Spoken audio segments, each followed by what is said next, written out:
বগুড়ার একটি traditional recipe আজকে আপনাদের সাথে শেয়ার করতে যাচ্ছি। দারুণ মজার হয় খেতে এই রেসিপিটা। যদি পুরো ভিডিওটি স্টেপ বাই স্টেপ ফলো করেন তাহলে আপনার রেসিপি অনেক স্বাদের হবে আর ঠিক বগুড়ার এই ট্রেডিশনাল রেসিপির মতো তৈরি হয়ে যাবে। একটু অন্যরকম এই রেসিপিটা খেতে, তাই চলুন দেখে নিই পুরো রেসিপিটি।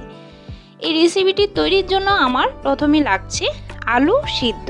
তো এখানে আমি 5টার মতো আলু সিদ্ধ নিয়েছি। এবার আমি হাত দিয়ে ম্যাশ করে নিচ্ছি, আর পুরো কিন্তু ভর্তা করব না, একটু ভাঙাচুরা করে তারপর ম্যাশ করে নিব।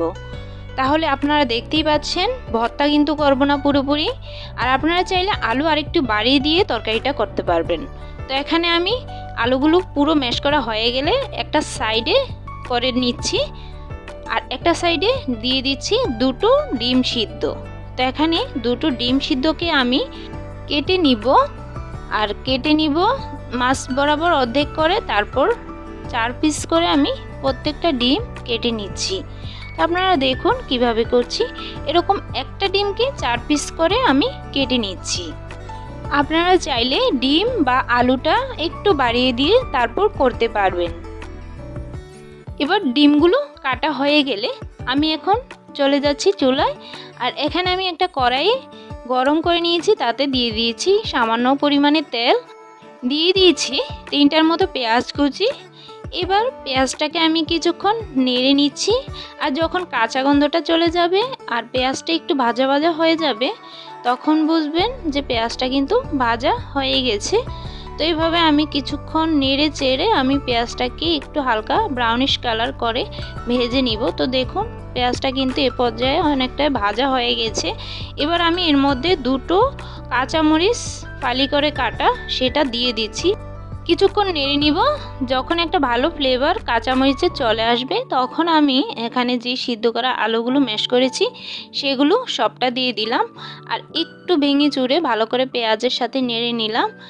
যেহেতু আলুটা সিদ্ধ করার পর এখন একটু শক্ত হয়ে গেছে, সেজন্য আমি এখানে সামান্য একটু জল দিয়ে 1 চামচের মতো লবণ, 1 চামচের মতো হলুদের গুঁড়ো আর 1/2 চামচের মতো লাল মরিচের গুঁড়ো দিয়ে দিলাম। আর এবার ভালো করে আলুর সাথে সবগুলো মশলা মিক্স করে নিচ্ছি।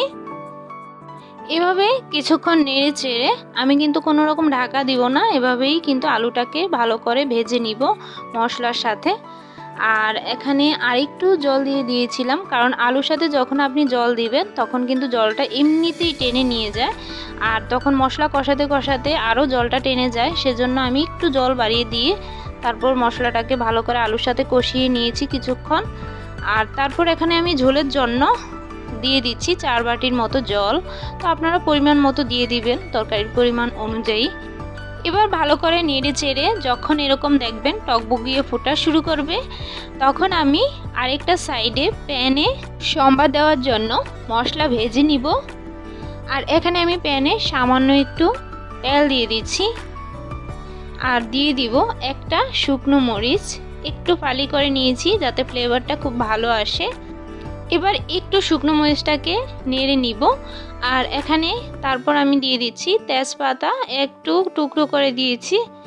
আর এটাও ভালো করে নেড়ে চেড়ে যখন একটা ভালো ফ্লেভার চলে আসবে তখন আমি এর মধ্যে একটা পেঁয়াজ কুচি দিয়ে দিব। তার আগে আমি এখানে গোটা জিরে দিয়ে দিচ্ছি। গোটা জিরেটার ফ্লেভারটা যখন নাকে আসবে তখন আপনি এই পেঁয়াজ কুচিটা দিয়ে দিবেন। আর এখানে আমি একটার মতো পেঁয়াজ কুচি আর সামান্য একটু রসুন কুচি দিয়ে দিলাম আদা গ্রেট করা এখানে 1 চামচের মতো।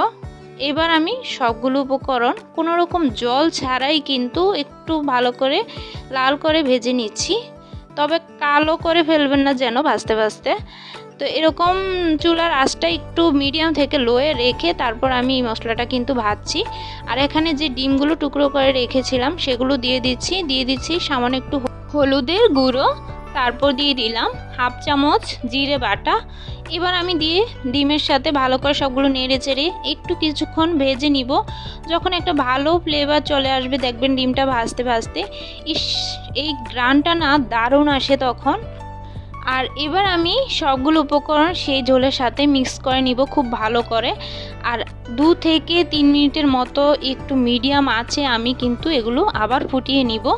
আর তারপর আমি ধনেপাতা কুচি দিয়ে নামিয়ে নিব। যখন এই ঝোলটা একটু টেনে আসবে, একটু ঘন হয়ে আসবে, তখনই কিন্তু ধনেপাতা কুচিটা দিয়ে দিবেন। আর এখানে আমি ঝোলের জন্য সামান্য একটু লবণ দিয়ে দিয়েছিলাম, তো আপনারা অবশ্যই ঝোলের লবণটা একটু চেক করে তারপর কিন্তু লবণ দিবেন।